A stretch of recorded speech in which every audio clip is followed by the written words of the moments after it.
Nang makapasok aku sa delivery room, doen ko lang nalaman na ang doktor na nakaasigan sa akin ay ang ethesband ko.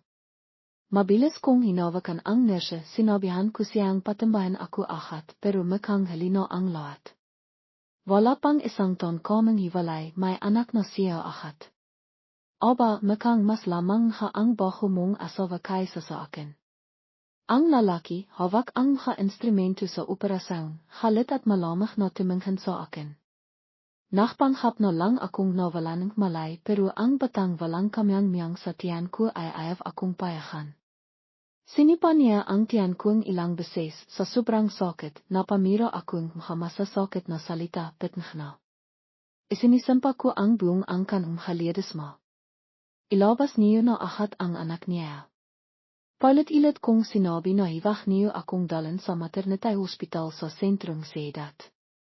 Magpaligoy-ligoy pa kayo, dalhin niyo na lang ako sa Maria Maternity Hospital. Pero ang tamat na taxi driver diretso sa building dito sa sentro. Sa berledes mo pa naman dito kilala bilang napakaysay na doktor, dito nanghanak ang asawa niya at malisok ang bata, parang nabinitan akong tinik at kampante ng manhanak dito. Sa totoo lang, kung wala lang akong kakilala, ayos na sana ako. Kaso, ang berledes mo na binanghit ng driver ay ang ethesband ko. Tanda ko pa rin ang itsira niya noong imayak siya ng mahiwalay kami. Dalawang taon kaming kasong ko pero hindi kami nakakonak. Nang makpatingin sa doktor nalaman naming may problema siya. Nang malaman ito ng nanay ko, pilit niya akong pinahiwalay, bata pa ako, may pagkakataon pa akong mahanap ng lalaking may kakayaan at makakasama ko habang bihay. Hindi ako pumayag na mahiwalay. Alam ko, kahit ipinakilala lang sa Gilbert sa akin, at wala naman akong masyadong nararamdaman sa simila, pero pagkatapos ng 2 taon, nakita kong nakakasundo naman kami, kanaya-kanaya kaming abala, ay kanaya-kanaya kaming hinahava. Kaya parang napakawalang responsibilidad kung basta na lang kaming mahiwalay. Pero iba ang inaisip ng nanay ko. Sabi niya, walang responsibilidad sa Gilbert dahil hindi niya sinabi agad na hindi siya makakakonak. Bakit hindi mo sinabi agad na hindi ka pala pwedeng makakakonak? Pagkatapos, tinakot niya ako, kaya napilitan akong makipahiwalay kay Gilbert. Yun din ang inang beses na nakita ko ang halo-halo niyang biyok sa silokong kwarto, ang makapal na balbas, ang namimilang mata, habang binabasa ang text ko, imiyak siya ng tahimik. Nang makita niya akong bumalik, tumayo agad siya, niyakok ang balikat ko, nagtatanong, sigurado ka na ba talaga? Sigurado ka na ba talagang mahiwalay tayo? Tumango ako, hindi ko tiningnan ang mata ni Gilbert. Hindi ba tayo pwedeng mag-ampon? O magpa-if? O inom ako maraming gamot. Basta, hiwag lang tayong mahiwalay, laat susubukan ko. Imiling ako, parang nainis ako sa itsira ni Gilbert, kung hindi ka na talaga pwedeng magkanak, hiwag mo na akong patakalan. Permahan mo na ang papeles. Hindi pa naman tayo masyadong matagal na kasal, wala naman tayong masyadong pag-ari na kailangang perhatian. Pagkatapos, nagsimula akong mag-impake, hindi ko alam kung paano, nag-away na lang kami hanggang sa magtalik kami. Sabi niya, ito na ang hiling beses. Pagkatapos nito, mawawala na ako sa bihay mo. Hindi ko inaasahan, habang nakikipagdota ako sa iba, nakaramdam akong pagkailo at sumika ako sa mesa. Pati ang patatim na kinakain ko, nasuka ko. Nakitang kadota ko na nakakadiri kaya imalis siya, naalala naman ang nanay ko kung may problema ako, dinala niya ako agad sa doktor. At pagkatapos ng check-up, nahilat ako nang malaman kong buntis ako. Pagkatapos, ang makapal kong nanay nagsimula na namang mahanap ng paraan para makabalikan kami ni Gilbert. Kaso nahiya ako paano pa ako makapapakita sa kanya. Saka, napakawalang hiya ko, noong hindi siya pwedeng magkanak, iniwan ko siya, tapos ngayon na pwede na babalik ako. Hindi ko kaya yun. Saka, tanda ko pa rin kung ano siya kalakas noong habang nahiwalay kami. Nachtalik kaming ilang oras, 3 araw akong nakaiha sa kama bago ako nakapunta sa civil registry para magpasa ng papeles. At noon gemiti pasia at binati aku, sana makanap kong mas magaling pa sa akin sa kama. Ngayon, het na naman aku pipinta pa sa kanaya para manhanak. Baka hindi kami makavinang ligtas. Pagkatapos kong limabas ng delivery room, nagbaatit na agad ako at bumalik sa bahay. Sa ikatlong arawang aking pagpapagaling, pumunta si Gilbert sa akin na may dalang basket ng pritas, ibababa ko lang toe at alis na ako, wala na rin naman tayong malalim na ignaan, hindi ba? Galit kong sinabi kay Gilbert, kahit dalawang taon tayong kasal, pero sigurado akong nagsama lang tayo sa isang bahay o nakakapitmate, walang kahit anong pagmamahal. Noong nahiwalay tayo, akala ko dahil lang sa sobrang pride mo kaya ayaw mo akong pakawalan. Kaso, sa sitwasyon na ito gusto mo bang makabalikan tayo? Napakahirap niyan. Ang matalino. Kabayo hindi na bumabalik sa dating pastilan at ang matalinong aso hindi na kimakain dime sa parang hikay. Saka, mayabang ka pa makabalikan para mo lang nilalait ang sarili mo. Imposible. Gusto ko lang makita kung saan mas lamang ang baho mong asawa. Dahil ba sa hindi maganda ang posisyon ko sa kama o dahil hindi ka makasabay sa bilis ko. Wala pa nga akong sinasabi sermona na agad ako. Nasaan ang tatayang bata? Nagsasakal ba? O imeno? O nangangista? Ibinaba ni Gilbert ang mga dola niya kumiyang saking binalatan at kimain. Sinaman ko siya ang tinghan kahit ano pang ginagawa niya wala ka na doon. Makang hindi pa rin nakbabago ang pagiging pakialamero mo terledes mo. Si memangot agad si Gilbert pagkatapos, binato niya sa akin ang resultant na nandito lang sa tabi mo ang tatayang bata, kimakain saking. Sabihin mo nga, tama ba ako, nanayang bata? Lolo mo. Alam na nga, nakpapanghap pa. Basa sad na anak nga ni Gilbert ang bata, walang dida.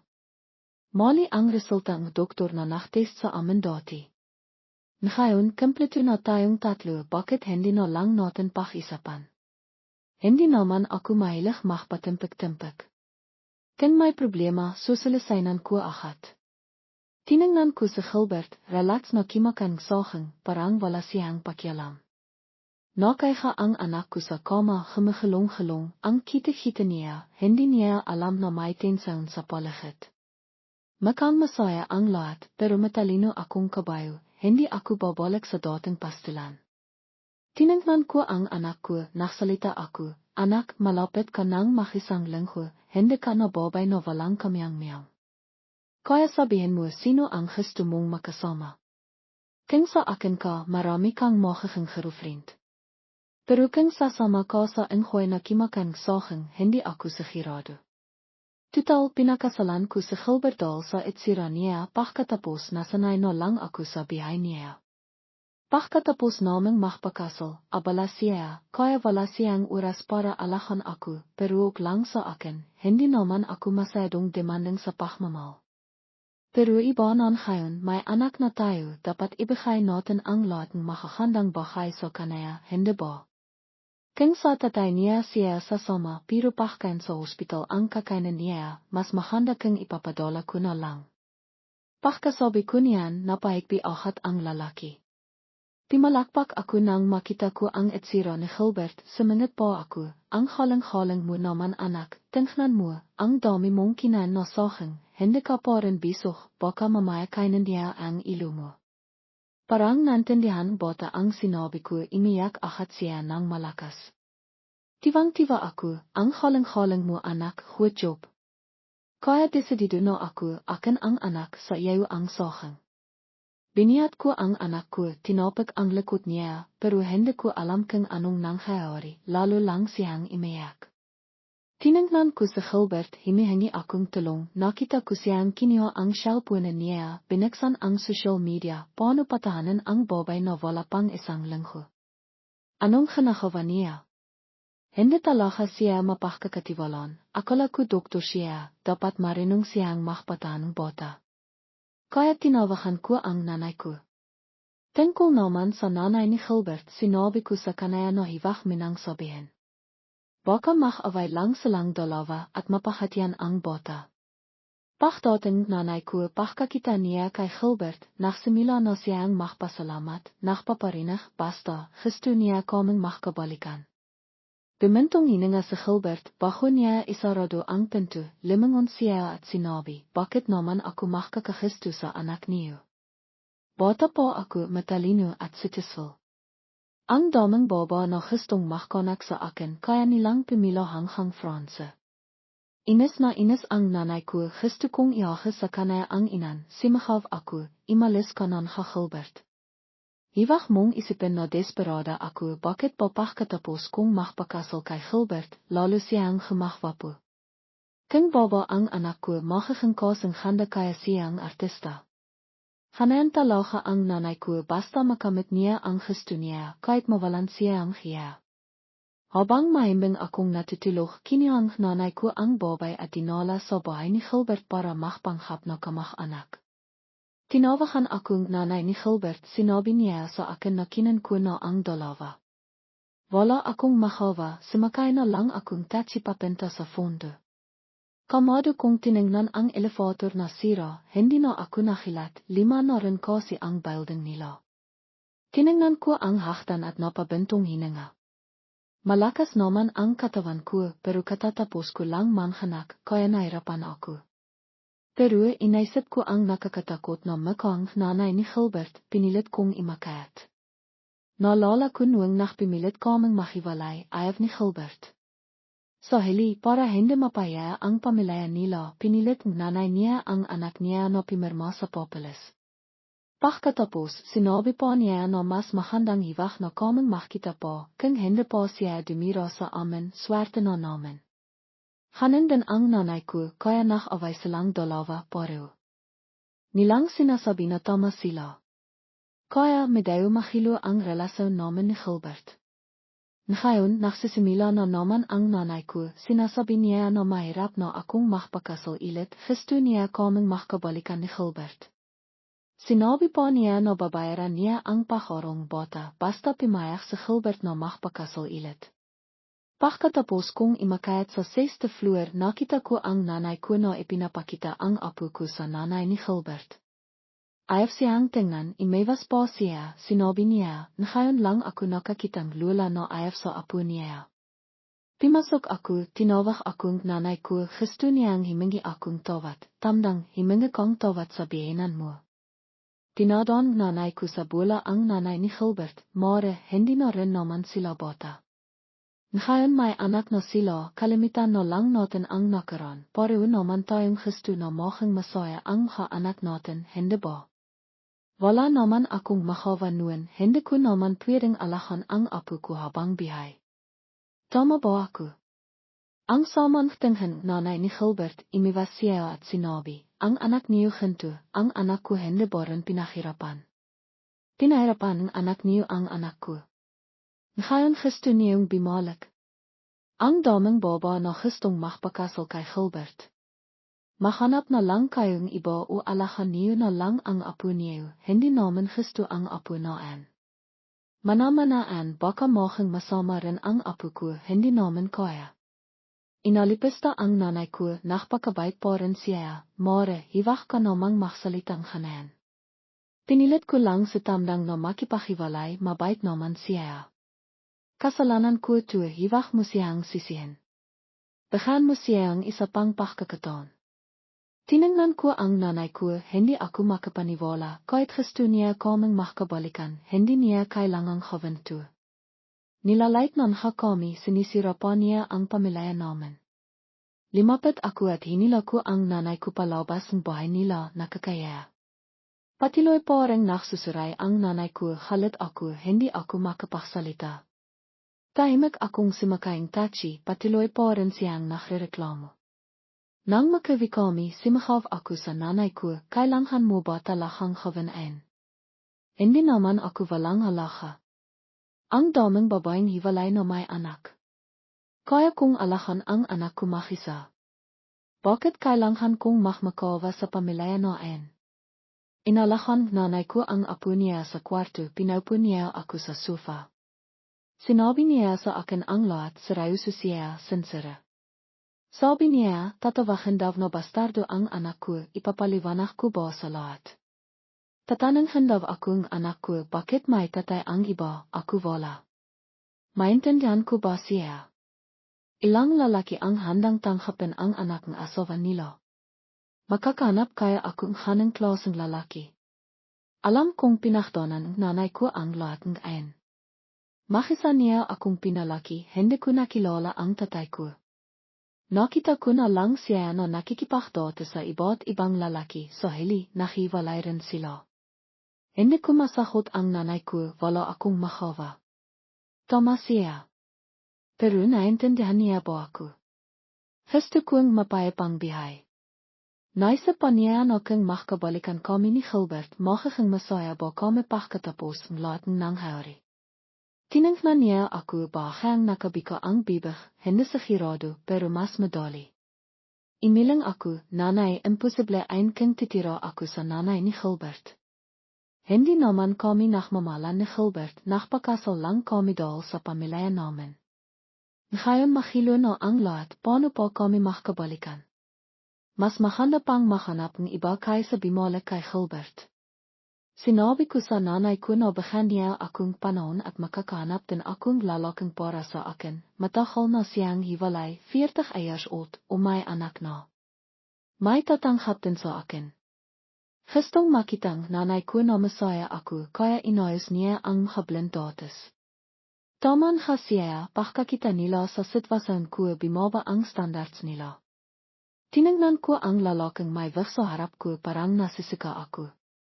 May anak akong lalaki, sabi ko agad. Nang marinig niya ay, ngimiti siya, tumango, alam ko. Ganon din ako. May trabaho ako, bahay, at magandang kita. Gusto ko lang tatay para sa anak ko, isang tatay lang, sinabi ko na agad para hindi na sila imasa na magmamahalan pa kami.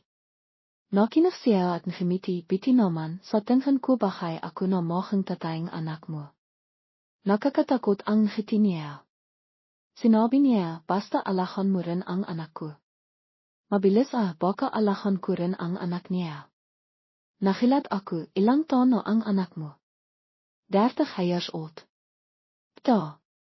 30 years old ang anak niya, ibig sabihin 50 na siya. Imiling ako, hindi ko kaya ang akwat ng edad na ayan, kaya imalis na ako agad. Pag alis ko, nakaramdam akong kung ano sa pakitan kita ko, tinignan ko, nakita ko ang lalaki na humakapang sa sahig. Natakot ako at simahaw, sino ka? Timawa ang lalaki na humakapang, nanay, ako ang babay mo. Habang sinasabi niya ayan, timidikit siya sa akin. Hindi ako makaiwas, kaya himingi akong tulong sa tatay niya. Paglingon ko, nakita kong nakakapa siya, naklalambinghan lang sila, bakit ka? Natatakot. Gusto ko na siyang kalbihin. May sakit talaga ang lalaking to. At may lalaki pa rin na dumidikit sa akin, hindi ko siya mahalaf. Nakita ko na hinawakan niya ang dibdib ko, hindi ako makahalaf. Pag-aring matandang lalaki ang kafe, imalis na ang hastaf. Nararamdaman ko ang panlalamig sa aking piso. Bigla kong nakita si Lecho Hanson na nakasuot ng piting laphoven, pitengin mo, alisin mo nga ang kamay mong parang kukung baboy. Pagkatapos, natalsik ang lalaki sa sipa niya, suminot pa ang ilang dagdag na sipa. Sandali tekamina, ngayon ko lang nakita ang isang lalaking nakapiting laphoven na nakikipag-away ng hanung kahwapo. Hinawakan ni Lecho Hanson ang kamay ko para imalis, nang dimon kami sa matandang lalaki, himinto ako. Simamangot ang mahandang kilay ni Lecho Hanson, bakit gusto mo pang makipag-isap? Para bang sinasabi niyang isa akong tanga. Binalanghan ko siyang masamang tingin at pagkatapos ay ininat ko ang kamay ko at hinawakan ang tiktok ng iluwang matandang lalaki, nalok ang kanayang palaka. Sobra siyang nakilat kaya napasakaf siya. Namitla ang kalayang lalaki. Naupo siya sa driversiat at nagtanong sa akin, nagmamadali ka ba, gusto mo na bang mahanap ng tatay para sa anak ko? Nakasalebong ni lecho gaan son ang isang bentes na pamitok na ang panibagan sa dan, dali-dali siyang naksutang labhof na tsiniri itu, at walang nakitang abnormalidad, kaya timawag siyang ambulansya. Hindi niya inasahan, aksidente niyang nakita ang eksena na hinihilo akong anak ng kanayang kadote sa katawan ko. Dali-dali siyang tumakbo ipang akawan sapong, at hindi timahal sa pagtatanong sa akin kaya hindi ko alam kung paano magsisimila. Tama siya, nakmamadali talaga ako. Kung hindi ako makanap ng kahit sino sa lalong madaling panahon, baka makikat na ang nanay ko sa bahay niya.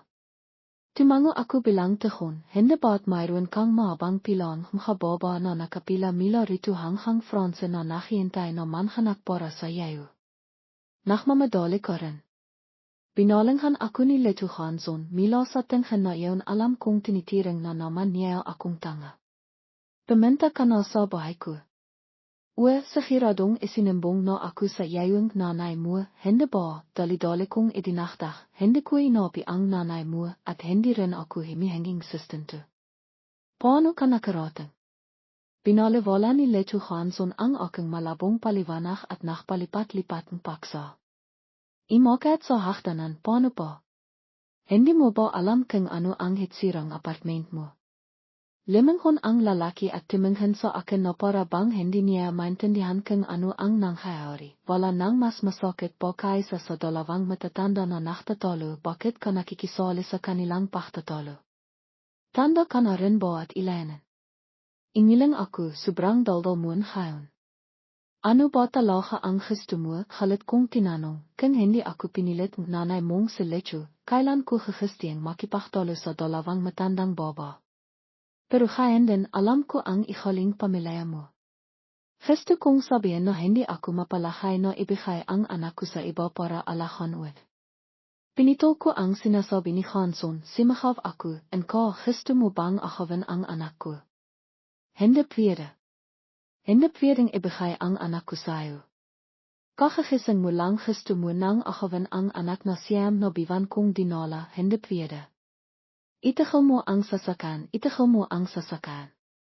Pagdating ko sa bahay, tulog na ang nanay ko at ang anak ko, ang tahimik ng eksenang ito. Nakhilamos ako, nakpainit ng sabaw na nilitong nanay ko at inilakay sa refrigerator at pagkatapos ay pumunta ako sa appointment ko ngayong hapon. Hindi ko inasahan, nakita na naman kami ni Leto Hanson. Nakaparada ang sasakyan niya sa ibabang bahay ko, nakalakip-kip at nakihintay sa harap ng sasakyan, maayos na nakasiklay ang bihok niya, mukhang napakasakla niya, kung sino mang hindi nakakakilala sa kanaya o kalay na nakikipagdota siya. Timan ako sa tabi ni Leto Hanson, nahanda akong timawag ng tachi, hindi ako pwedeng makipag-ignahan sa kanayang sobra, baka balak niyang akawan ang anak ko. Tigil. Tinawag ako ni Leto Hanson. Hindi ako timahal kanda binilisan ko pa ang lakad ko. Hilya timakilanghan. Kung hindi ka titahal, akad ako. Nanghas pa siyang banton ako. Nakakalangkot na nalo siya. At tulad ng inasahan, nakdate si Leto Hanson ng araw na yaon, sinabi niyang anak ito matalik na kaibigan nanay ni Leto, kababalik lang niya mila sa Fransa. Mila pagkabata, gusto ng babaeng ito si Leto Hanson, kaya pagkatapos niyang magtapos ay dali-dali siyang nakipag-ignahan sa nanay ni Leto, kahit na alam niyang hiwalay na si Leto, hindi siya nakalala. Pagkababa pa lang niyang eroplano ay dimiretso na siya sa coffee shop na ito. Pagkababa kong sasakyan, sinabing kadote ko na na-traffic siya kaya darating siya mamaya, nakantay ako sa kanaya sa coffee shop, ang nakakatiwa lang ay mayroon na lamang isang mesa para sa 4 na tao, hindi pa ako nakakatanggi hinila na ako ni Leto Hanson para maupo sa tapat ng babaeng taga Fransa. Mahalang at mapakambaba sa Hanson na naksalita, Carmela, ito ang itwife ko, hiwag kang makalala. En mo paano ako hindi makalala. Ito ang inang pagkakataon na nakdate si Leto Hanson at nakawa pa niyang sabihin ang makakanwang salita. Nahinat ang hindi ko inasahan ay napakarelatsit ng babaeng taga Fransa, at sister-in-law ba. Sa nakalipas na 2 taon, sigiradong nairapan kang alahan ang kiya ko. Makang hindi mahanda ang kitas mo. Lechu, abola katalaga at hendimu alentana ang dating sister in love. Maka kang lampas 40 anaus, halos kasing edat nanayku. Sa sinot tandaan mong tratien aku nang maayos, hiwag akong mahang ganana. 28 pa lang aku hiwag kang mahalit, kang makagalit aku, walang magpabayad sa akin para sa aking moral.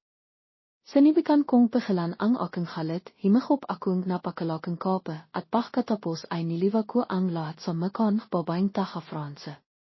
Naki. Bakit ang initong kape napaso ang bibig ko? Hindi sinasadayan dating sister in love. Nasaktan ka ba? Naksinengaling ako, kimia akong tisi at ipinait sa mekan baba, sinasadayo ko han, may problema ka ba? Isang tong malapit ng mag 30 anaus na katilat ko ay pagtatangkong saktan ng isang bata. Nakita ko nang may ilang tagyawat sa mekan niya, kaya mabait akong binahan siyan kanting kape para ahat na mailog ang matagyawat. Ayos lang dating sister in love, imipo ka lang, normal lang na hindi normal ang isip mo pagkapanghanak. Kinion babaeng taga Franse ang tisi at imiling nang hindi pumipenta sa banayo. Nakakainis, sisikubo ako. Abola si Lechu Hanson sa pachtingen sa mga dokumento sa kanayang telepono, mila nang ipakilala niya si Carmela hindi na siya nohing abola na alalahanin kami, kaya marahil nakita niya lang na niliwa ko ang tibig sa mukha ni Carmela. Bibigsan na sana ni Lechu Hanson ang kanayang bibig para magsalita ng ininaan ko na siya, sinabi mong imipo ako. Siya ang nagprovoke sa akin. Mabiti na lang hindi ka na bayani para protektahan ang klientya, kung hindi sana ay niliwan kita sa mukha. Pagkatapos kong magsalita, sinanayasan ko si Hanson na tingnan ang natitirang kape sa mesa. Hindi ko inasahan na abitin niya ang kanayang kamay at kikiang tisi para dahan-dahang pinasan ang aking halabi at pati na rin ang kape sa aking dibdib. Talagang hindi masyadong matalino, niliwan ang iba at dinimihan po ang sarili, mapapanatak kong ibigay ang anak ko sa yayo para alahan. Tapos, ano ang ibig niyang sabihin sa sinabi niya, gusto na naman niyang humamit ng roundabout para ahawin ang karapatan na mag-alaga sa anak. Tinawag ko ang kamay ni Lechu Hanson at pumunta ako sa Banayodal imapaw na ang hatas, mabiti na lang at sinadaya kong maksud ng maitim na kilay, nahinit nang idikit ni Lechu Hanson ang kanayang sarili sa akin nakita niya pa rin ito. Nakakalihan ang kanayang hamata at hindi niya alam kung saan titingnan, pininasan pa rin niya ang kape sa akin bilang nakakalihan, napakayang eksena.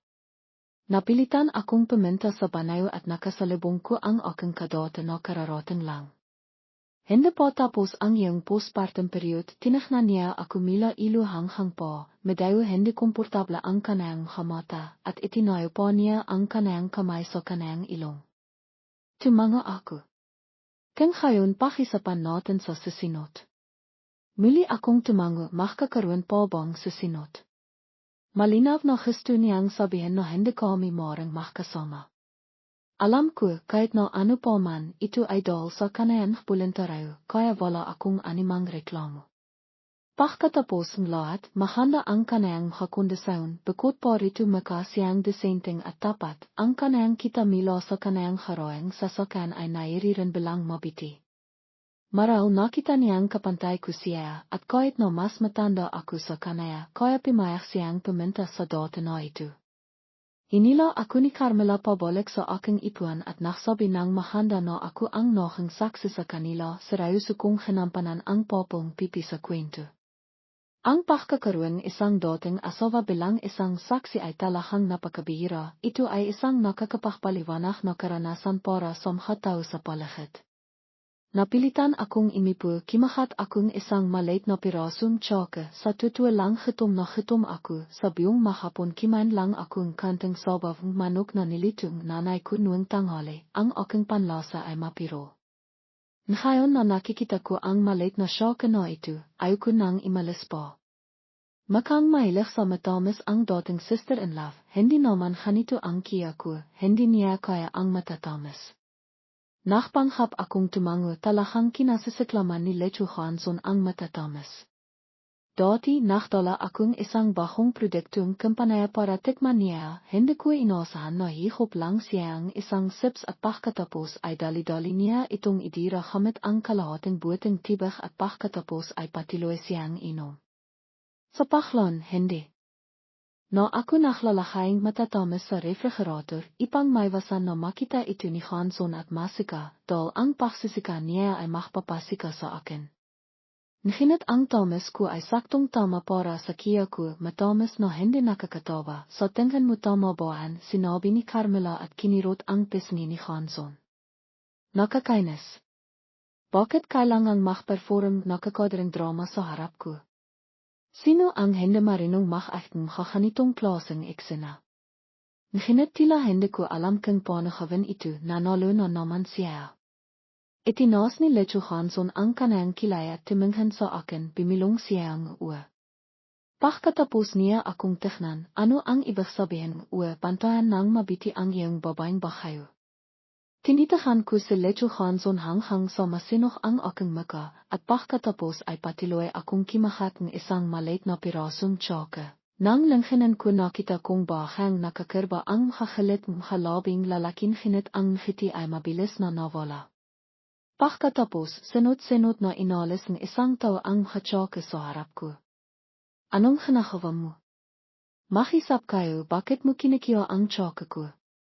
Hindi ako nasisiyaan sa pagtingin sa pagkain sa platong weiter at kinundan ako si Lecho Hanson. Sobra na an. Kapag kimain ka pa, sasakit ang tiyan mo. Itinaas niya ang kanang kamay ipang sinayasan ang weiter na imalis at pagkatapos ay patiloy siyang tumingin sa kanang telepono. Sige, kung hindi ko kakan, hindi ko kakan. Nagsimula akong maklaro sa aking telepono. Oras na hindi maganda sa mata kung maklalaro ka pa. Pagkatapos ay kiniha niya ang aking telepono at inilagay sa kanang bulsa. HVV, gusto mo bang imipo ako bilang ilaw habang kayo ay nakibigan sa harap ko?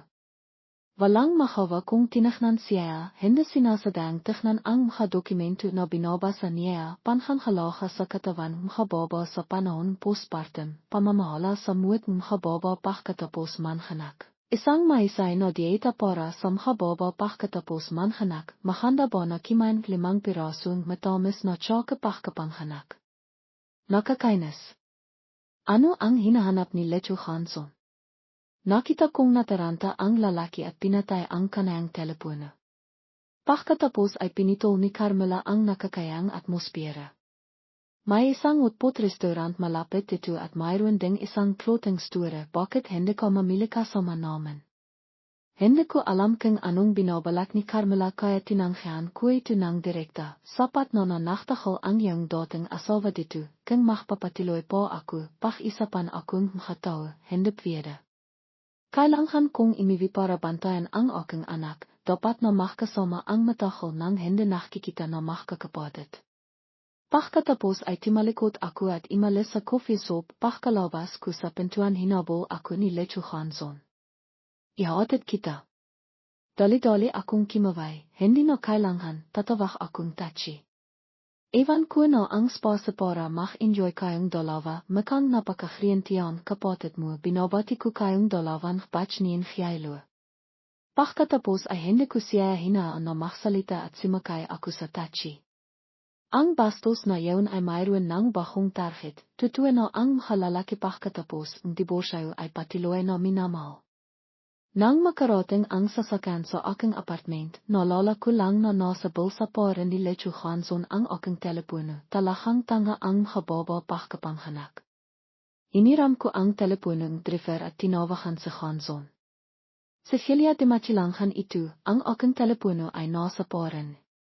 Hindi pa ako natatapos magsalita, pinitol na ni Lecho Hanson. Alam ko, naghihintay ako sa red light, pipinta ako kagat, maghintay ko sa sasakyan at iwag kang lumabas sa labas, mainit. Pagkatapos ay agad niyang pinatay. Kailan pa naging malalaman si Lecho Hanson? Ibinigay ko ang telepono sa driver at imitip ako sa sasakyan. Pagkaroon 5 minuto, madaling tumakbo si Lecho Hanson at kimatok sa salamin sa tabi ko, pawis na pawis siya. Ngemitisa akan ang driver, mis, mabay talaga ang asawa mo, sobrang init ng panahon pero paminta poren siya rito para ibigay ang telepono mo. Tiningnan ko ang iluwang lalaki na pinong pawis at sinabi ko sa driver, talagang mabait na asawa, sayang hindi siya ang asawa ko. Bumaba ako sa sasakyan at si Lecho Hanson ang nakbayat. Sa doon, nauna ako at suminut siya, walang naksalita, tila gesto ni Lecho Hanson na may sabihin hanghang sa himinto ako sa ibabang gesali at naksalita, kung may gesto kang sabihin mo na. Kung bibigsan mo ang iyong bibig para hanggan ang anak ko, bibigyan kitang isang sampol, kailangan kong bigyan ang tong itong preemptive strike. Ako gesto ko kamot-kamot niya sa ilo ng hindi makabiyong isang panghangisap, talaga gesto niyang akawan ang anak ko. Bago ko pa siya hayang magsalita, binigyan ko siya ang isang sampol na tuminok ng malakas. Nakatatakan niyang hinawakan ang kaniyang halabi at tinignan ako. Sinampol mo ako. Masakit po ang kamay mo. Ang kaniyang halit na tuno sa simila ay. Biglang nakbaho. Tinignan ko siya, gusto mo bang magpanghap na mahina? Ngunit hindi ako magpapabaya para sa aking anak.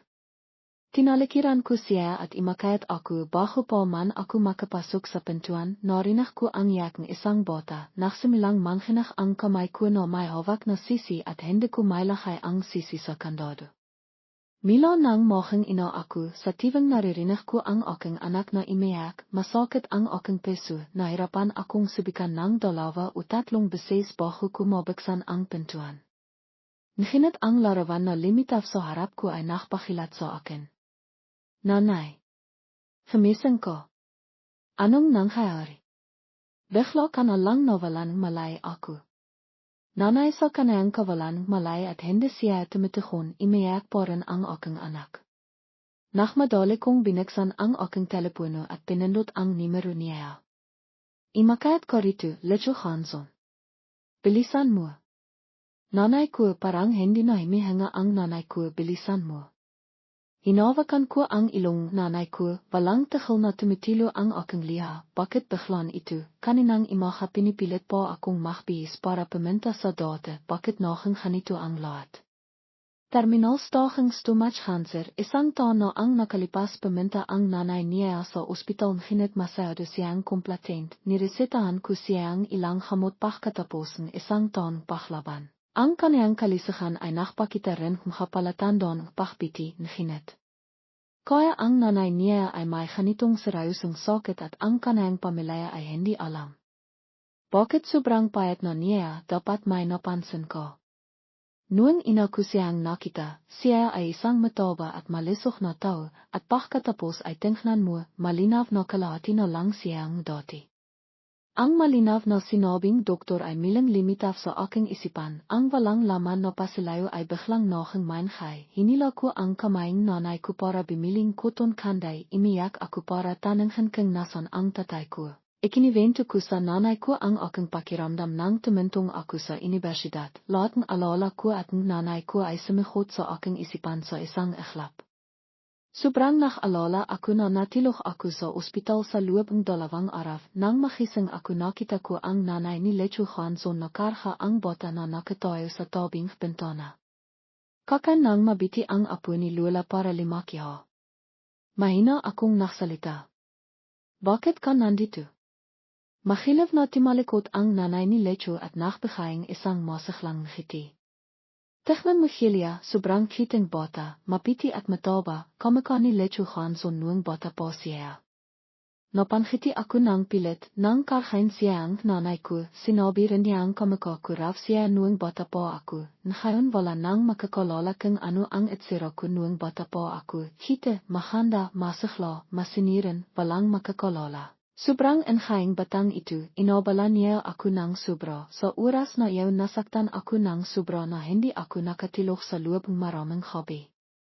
Pagkatapos kong magsalita, nagsimilang tumilo ang aking liha na parang ilan, bakit hindi ko napansin, ang nanay ko ay may seryosong sakit, basta't nagbigay akong konting pansin, maaari ko sanang gamitin ang nanay ko ng mas maha. Sige, hiwag kanang imiyak nagegitom kanaba bimaba se gaan son para bimiling pachkan para sa yayu, kailangan mong kimain kanti, mahina po ang katawan mo. Tumango ako at ipinikit ang aking hamata, hindi nachtagal ay tuminog ang haapak ni Lecho Hanson. Anong nangyayari belong niya sa nanay niya? Tumagon din si Aling Marta. Kakagising lang ay nakatilog na ili siguro malingkot ang anak ko. Karga mo minaan at iwi ako para maglitong supas manok babalik ako agad. Pagkalis ni Aling Marta sa silid ng ospital, nakita kong nakatayo si Arturo sa may bentana, pinatutulog ang bata kayang kanayang ina at pinung-pinung ngiti ang kanayang maka. Sa palagay ko matitiwa ang nanay ko kung makita niya ito. Dahil ang makita akong masaya ang buong biyahe na hanggaran nanay ko. Napatitak ako sa kanaya na hindi ko napansin na papalapit na sa akin si Arturo, imipo siya at hinawakan ang kamay ko. Genalingan nais ko na ang habagay-bagay tungkol sa iyong ina sa loob ng 2 araw dadalan kita para makita siya. Hiwag mong sisihin ang iyong sarili sa sakit ng iyong ina, may dahilan siya kung bakit hindi niya sinabi sa iyo. Tumango ako kanayan ang nanay ko palaging matatak at malakas. Kapag may sakit ako, pinainom niya akong iba't ibang gamot, ngunit kapag siya ang may sakit, tubig lang ang ininom niya. Hindi nakapagtataka na nagsinungaling siya sa akin. Ang hindi ko matanggap ay hindi ko napansin na may sakit siya sa loob ng 1 taon. Ano ba ang ginawa ko sa nakalipas na taon? Nagpatuloy si Arturo, pagkalis mo sa bahay, hinanap akong iyong ina. Ako rin ang inang nakapansin sa kanayang sakit, mayroon siyang ipinakisap sa akin, iyon ay alahan ko, bilang asawa man o kaibigan, basta't alahan kita, ayos lang. Siguro masyado akong mayabang kaya hindi ako agad pumayag at pumunta po. Siya sa bahay ko at pinahirapan po siyang nanay ko. Pasensya ka na. Pagkasabi nito, tumingin sa akin si Arturo, imilang ako, hindi mo kasalanan, wala kang kasalanan. Nachpamanen na sa akin si nanay, sinabi niya na ang debosyo noon ay kagustuhan niya dahil natatakot siya na hindi tayo magtatakal dahil hindi tayo magkakaroon ng anak. Wala na rin siyang masyadong oras para mabihay kaya pinilit niya akong hiwalayan ko. Naintindihan ko ngunit hindi ko matanggap yun. Ang pagpapakasal sa iyo ay nanghang determinado akong makasama ko habang bihay. Ang pagkakaroon ng anak ay parang dagdag na biyaya, ngunit kung wala naman, maaari pa rin tayong mabihay sa ating sariling mundo. Ang anak ay hindi dapat hadlang kundi dapat resulta ng pag-ibig. Wala ka nang kakaibigan ngayon, kaya sa palagay ko magpakasal na ilit tayo, genalingan. Halatang kinakabahan si Arturo. Tiningnan ko siya, hindi ko alam kung ano ang nararamdaman ko. Ang alam ko lang, kung kasama ko si Arturo panatak ang loob ko. Maghintay muna tayo, kakamatay po lang nanay ko. Pagkatapos kong humaling, iniwi ako ni Arturo sa bahay. Nang bumikas ang pinto, akala ko nakabalik na si nanay at tinawag ko siya. Ngunit nang limanghon ang tongyaw, nakilala ko si Aling Marta. Nakilat ako at timango lang, pagkatapos ay nakmamadaling kimilos. Balak kong ilakay ang anak ko sa silid-tilihan at limabas. Pagpasok ko sa silid, sumunod din sa akin si Arturo.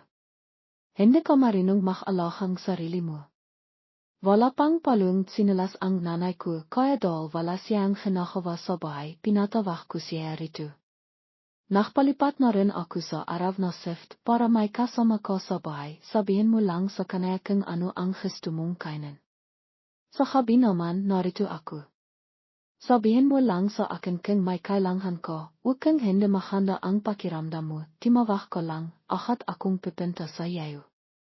Hiwag kang matakot, palagi akong nasa tabi mo. Tinilanghan niya akong ilakay ang anak ko, pagkatapos ay hinila niya ako sa sala. Wala na ang nanay ko at nakatira na rito si Aling Marta. Sinabi niya na Milan ngayon, itirang ko na siyang parang sarili kong ina. Pagkatapos, araw-araw naktitimplang maraming hamot si Aling Marta at nananay maraming damit para sa bata. Dahil natatakot siyang mabahot ako, niyaya po niya ang kanayang kakaibigan para makipagmayang sa akin. Sahabi naman pinatitulog mina ako ni Arturo bago siya peminta sa kabilang kwarto. Pagkalipasang ilang panahon nagsimula akong magkaroon ng insomnia. Halos gabi-gabi hindi ako makatulog ng maayos. Imipo si Arturo sa tabing kama at nakikwento tungkol sa nakakatibang bahay na nangyari sa kanaya sa ospital. Ngunit paano naman makakaroon ng nakakatibang bahay sa ospital? Kadalasan kamatayan at pahiwalay lang ang naroon. Minsan bigla siyang tatahimik at alam kong hindi maganda ang katapisan makakiwentong iyon. Kaya nagpapalit siyang paksa o kaya naman ay binabasahan niya akong nobela. Minsan nakatulog ako at nagising. Pagkagising ko hindi na ako makatulog ulit. Pumunta ako sa sala at nahanap kong sansan at nakita ko ang makakamot sa pagtulog na matagal ko nang binili. Nagtimpla akong tibig at akmang inom ilang tableta nang biglang inahaf sa akin ang baso at nakalat ang makakamot sa pagtulog. Galat na galat akong tumingin sa lalaking nakatayo sa harapan ko. Ang kanayang muka ay nakalala na para bang nakakita siyang kamatayan. Ano ang ginagawa mo? Beleef ni Arturo. Festiin ko mang magpaliwanag pinitol niya ako. Hiwag mong gawin yan, hiwag kang mogen ganayan. Hindi mo alam kung paano ako nabiyay sa loob ng isang taon na wala ka. Hindi mo man lang inisip ang nararamdaman ko. Basta na lang imalis, nagtrabaho lang ako ng husto, ikinilong ko ang sarili ko sa ospital, hinanap ko ang lahat ng paraan para hindi kita maisip. Alam ko na mayroon pa ring hininga at amoy mo sa mundo, kaya nagpilit akong magsikap para makita kitang mili. Sa palagay mo ba, basta na lang nalog sa akin ang makaparanghal at titilo sa edad kong ito? Palanghanan. At ngayon, ano ang gusto mong gawin? Kung alles ka sa mundong ito, paano na ako? Paano na ako kung wala ka? Paano ako mabibiyay makisa? Hindi ko na kaya pang mahantay. Ang araw na wala ka ay ang pinakamahirap, pinakamasakit, at pinakamadilim na araw sa buhay ko. Kanalangan, hiwag kang mogang makasarili. Isipin mo naman ako, kahit kanti lang. O kaya naman, isipin mo ang ating anak na pakabata pa niya. Hindi mo na ba siya kailangan? Lalong napahulhol si Arturo. Sa huli napaupo siya sa sahig at imiyak ng walang buses. Imipo ako at niyakap siya. Miss na miss ko na si nanay. Akapin mo ako, mahal akapin mo ako. Nanghanhanag ang katawan ni Arturo habang akap-akap ako. Nanghanhanag sa araw ng libing ni nanay walang masyadong dumalo. Wala naman akong ibang kamag-anak o kaibigan nanay ko kaya hindi ko alam kung sino ang sasabihan. Nandito naman si Arturo, alam niya na gusto naming dalawa ni nanay. Na may kasiyahan kaya may kinihang hamang awit para kimanta sa harap ng pintot ni nanay. Si Isabel ang napakatamis na babaeng French na dating nakipagdate kay Arturo ay dumating din kasama si Aling Marta. Sinamantala ni Aling Marta na wala si Arturo at sinabi sa akin na talahang sinadaya niyang pagtakpain sina Isabel at Arturo dahil sinong ina ang gustong mogang makisa ang kanayang anak habang bihay. Kaya naktakta siyang isang blindote noon. Ngunit sa bandang huli nalaman niya na may kasintahan ng French si Isabel at ang dahilan kung bakit siya pimayak ay dahil pinlano ni Arturo ang lahat. Ayaw niyang makipagdate ako sa ibang lalaki. Nang malaman ito ni Aling Marta, pinakalitan niya ang kanayang anak. Timawa ako at sumangayon, unha, makitit ang iyong isip. Niyakap ako ni Arturo, kung makitit ako makisip, paano naman ikaw? Ilang beses ka bang nakipagdate sa nakalipas na taon? Itinaas ko ang aking kamay at nagsimilang makbilang, siguro 5 beses. Simimangot si Arturo imilang ako 50 beses. Pagkatapos, nakilat si Aling Marta at pimalakpak, naki, ang manihang ko napakakalang. Pagkatapos ng libing ni nanay, naiha ako sa kama ng matagal, hawak ang cellphone na binili ko para kay nanay ilang taon na ang nakalipas. Pagkabikas kong cellphone napindot ko ang isang video. Makailang oras ang habang video. Sa inang 5 minuto nakita ko ang nanay ko na hawak ang cellphone binibuksan ang kamera at nag-ayos. Pagkatapos sa ika 6 minuto at ika 7 segundo nagsimula ang lahat. Lumabas ang mukhang nanay ko sa screen, halatang pagod na pagod siya, sobrang payat, at piti na ang kanayang bihok. Tinakpan ko ang aking bibig at tumulo ang aking haliha. Tahimik akong nanood sa kanaya sa video. Genalingan bakit ka lang iminom kanting supas manok kaninang tanghalian. Masobrahan ko ba sa asin? Matanda na ako, hindi na sumasinod sa akin ang kamay ko. Pagkagising ko nakita kong nagmamadali kang lumabas, kaya hindi ko na nasabi sa iyo na dalhin mo ang breastpump mo. Mapapaya ka kapag tumilo ang iyong gatas. Palaging padalos-dalos ang batang ito. Kung narito lang si Arturo mas mabiti pa siya ang maingat at malalanan. Simula nang magkasama kayo, tumaba ka na at palaging bilihan at mahanda ang iyong maka. Ewan ko bakit binibahan ka niya ang pagkain sa ospital, ngunit pinatatawa ka pa rin niya. Mas madalas kang humiti kapag nakikita mo siya. Pagdating kay Arturo nakasala ako sa kanaya, ngunit kung magsisimula ako ulit, siguro gagawin ko pa rin ito. Makasarili ako basta't mahanda ang biyahing anak ko, handa akong magpanghap na kontrabida. Genalingan alam kong hindi mo masyadong mahal si Arturo. Alam ko rin na hindi ka pa nagmamahal ng seryoso, kahit na pagpapakasal o pakikipagdate, ginagawa mo lang ito para mapanatag ang loob ko. Pasensya ka na genalingan nadamay kita. Nagtatrabaho ka ng husto para magkaroon tayong magandang bihay, bumibili kang bahay, kotse at iba't ibang gamot na hindi ko maintindihan. Ngunit gusto ko lang na maging masaya ka, kahit kanti lang, basta't mas masaya ka kaysa sa akin. Naki bigla akong nahirapan, babakalan ko ang pagsasalita ko. Genalingan siguro inisip mo na masama at makasarili ako. Pinilit kitang magpakasal at maghiwalay, pagkatapos ay pinilit kitang magpakasal ulit, hindi man lang kita tinanong kung ano ang gusto mo. Ngunit kung makatutulong iyon para hindi maging mahirap ang natitirang bihay mo, handa akong gawin ang lahat. Napakasama ko diba? Mayroon bang tong hindi makasarili?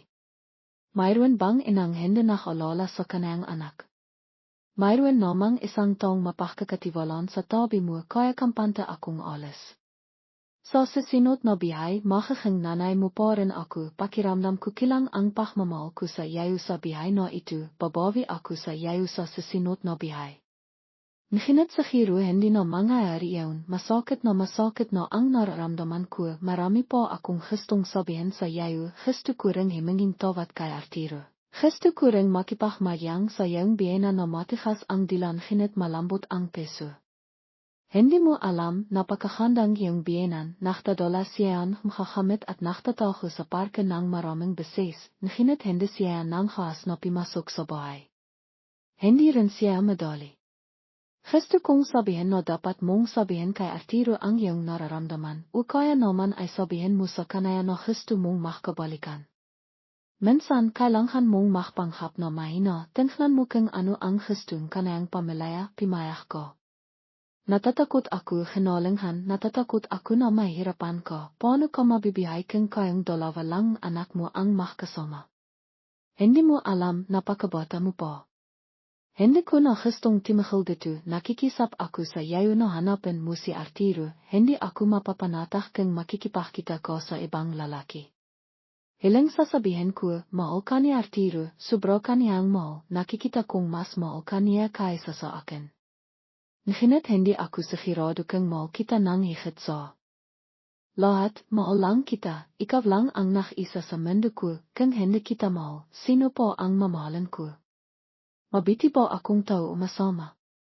Pagkasabi nito, simimangot ang mukhang nanay ko dahil sa sakit at maririnig ang yakang anak ko sa video, pagkatapos, dimilim ang screen. Maya-maya pa narinig ko ulit ang boses ng nanay ko, Apo bakit ka imeyak? Na-miss mo ba ang nanay mo? Hinahanap siya ang tatay mo, mukhang mabait ka, narito si Lola kasama ka. Narinig ko ang isang kalansing, pagkatapos ay isang napakalakas na tinog. Hende ko na narinig ang buses nanay ko, tangen yak lang anak ko napakalingkot. Dalawang oras ang habang video, at 15 lang ang nanay ko ng 20 minuto, at yak lang anak ko ang narinig sa buong video. Paulit-ulit ko itong pinanood hanggang sa pimasok si Arturo. Timanhan ako sa kanaya medayo na halihan siya. Pagkatapos ilapak ang sopas na hawak niya sa mesa, lumapit siya sa akin, anong nangyari sa iyo? Iwak ka nang imiyak sa sakit ang iyong mata. Napabilo ako, sobrang alat ng sopas na yaon, Arturo, sobrang alat, mas malat pa sa aking haliha. Niyakap akong lalaki, ayos lang, iwak mo nang kainin. Anong gusto mong kainin, lalituan kita? Timanhala ako, hindi ako karapat-dapat na tratiyan mo ako ng ganito. Mag-isip ka ulit. Namimila ang kanayang maka, katilat nangyari noong sinabi kong gusto ko siyang hiwalaan, karapat-dapat ka, hinalinghan, iwak mong sabihin ang mahabagay na yaon. Ikaw lang ang kailangan ko sa bihay na ito, wala na akong ibang kailangan. Hindi pa ako nakmamaong ganito. Sisikapan ko ang lahat para tiparan ang hiling-hiling ni inay. Bimalik ka sa akin, pwede ba? Iwak mo na akong iwanan makisa, sobra na ang isang beses. Ayaw ko nang mabihay ng makisa. Hindi mo alam kung ilang beses kong gustong talian ka at ikilong, tulak ng samhapalakila, nginit hindi ko yaon mahawa. Hindi ko alam na ganito pala kalakas ang damdamin ni Arturo para sa akin. Akala ko katilat ko rin siya, ginamit ang pag-asawa para mapaniwala ang aming hamahalang. Sa totoo lang, kung pag-ayusin ayon sa kaalahan, ina ang nanay ko, tapos si Arturo. Paano naman siya hindi magiging importante sa akin, mas mababa lang siyang isang baitang kaysa kay nanay. Hinimlay ko ang tangang lalaki, kung ngayon tatanggapin ko. Sisibikan ko ang aking makakaya. Mahigpit akong niyakap ng lalaki. Parang may liha siyang pumapatak, pasensya ka na at napakarami mong tinis dahil sa akin. Palihim akong tumingala sa kisama, gusto kong sabihin sa aking aimang ina, inay, tingnan mo na tipat ko na ang hiling mo. May sarili na akong pamilayan ngayon.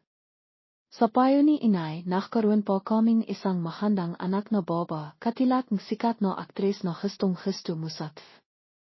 Dagdag na kwento, ako si Juanito de la Cruz, ang de la Cruz, ay galing sa pamilya ang aking ina, ang Juanito, ay galing sa pamilya ang aking ama. Gustong aking ina na maging isang maysay na doktor ako na maalala sa kasaysayan na magbibigay karangalan sa ating bansa. Ang gusto lang ng aking ama ay maging masaya ako. Kalaunan, hindi sila nakasundo at nahiwalay. Naging doktor ako pero hindi ako naging sikat sa kasaysayan at hindi rin ako masyadong masaya. Noong arawang blindate ko kay Maria Clara, katatapos ko lang nagitseft sa ospital, kaya ang halo-haloang hitsira ko, hindi pa ako nakakapahilamos, gesot ang biog ko, at parang may mita pa ako sa galit mata ko. Pero sabing matchmaker na nagmamadali raw ang panahong baba, kaya wala akong oras para ayusin ang sarili ko. Sabi ko sa sarili ko, hayan ko na, inang blindate ko naman ito, kaya malamang hindi magtatagumpay. At isa pa, hindi pa ako gustong magpakasal, paminta lang ako doon para tapisin ang ipinakitos ng nanay ko. Kaya hinayan ko na lang ang lahat. Pagdating ko, nakupo ang baba sa isang coffee shop na may computer sa harap niya at napakaraming dokumento sa paligid niya. Naupo ako at tahimik siyang pinagmasdan. Walang oras ang baba para makipag-isap, parang sobrang abala niya. Pinagmasdan ko siyang mabiti.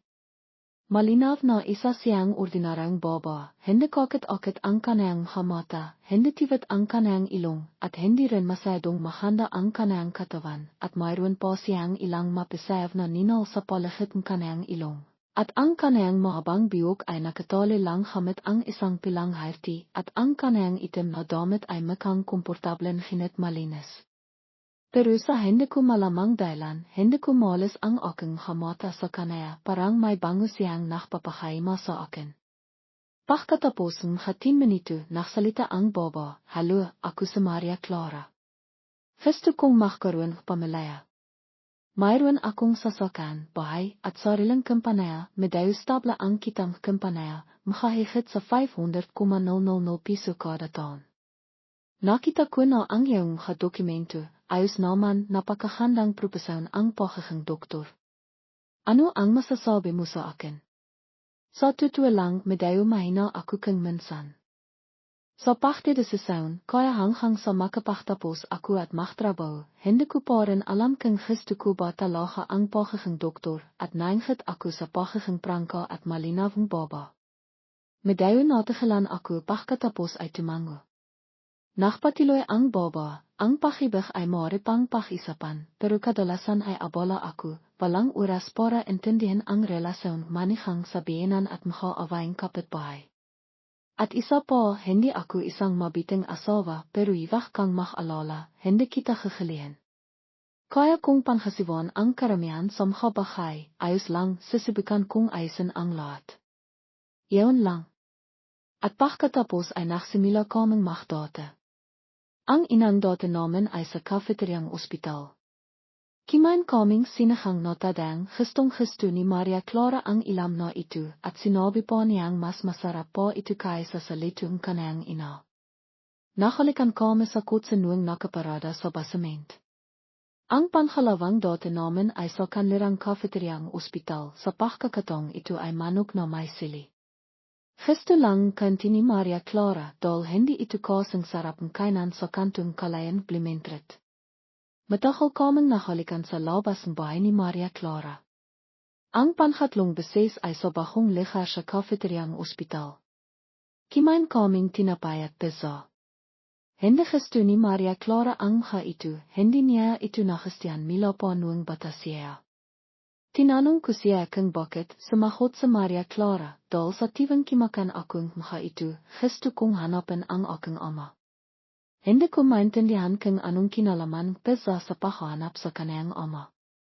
Sabi ni Maria Clara, noong bata pa ako, nakakita akong maraming singlefate sa pizza parlor, pero sa halilahat sila ay imalis ng mag-isa. Kinain ko ang tatlong sandwich na nakpipimilit. Sa isang pamilyang ko lang ang imaing isang ama at alam niya iyon mula pa noong bata siya, kaya malamang na maraming bagay na hindi ayon sa kanyang kagustuhan mula pagkabata hanggang paglaki. Gusto kong alivin sa Maria Clara nang bigla siyang tumingala pero yun ito, may sore ka ba sa cafeteriang ospital? Imiling ako at sinabi, wala. Kung ngayon, sa susunod na pagkakataon, lumipat tayong ligar na pagdadate, pero amoy gamot ang pagkan dito. Sa pagkakataong ito, medyo naya ako, kaya tumango ako, pasensya ka na. Pagkatapos ay biglang ngumiti sa Maria Clara, hinawakan ang kamay ko at tumakbo pababa sa basement, sa kotse ay nachtalik kami. Pagkatapos niyon, nagpakasal kami pagkatapos ng kalkilasaon, halos kalahating taon kaming nagsama pagkatapos ng kasal. Tutuan hang abala sa Maria Clara at kailangan kong magtrabaho araw at hobby, madalas kaming hindi nakikita. Sinisibikan pa rin ni Maria Clara na iprito akong isang itlog bago siya pimasok sa trabaho at bawat imaha ay aagis niya ang kadamit sa wasing machine bago matilog sa hobby at gagawin ang ilang bagay na dapat gawin ng isang asawa. Walang away sa pagitan manigang at biyenan, walang away sa pagitan mga kapitbahay.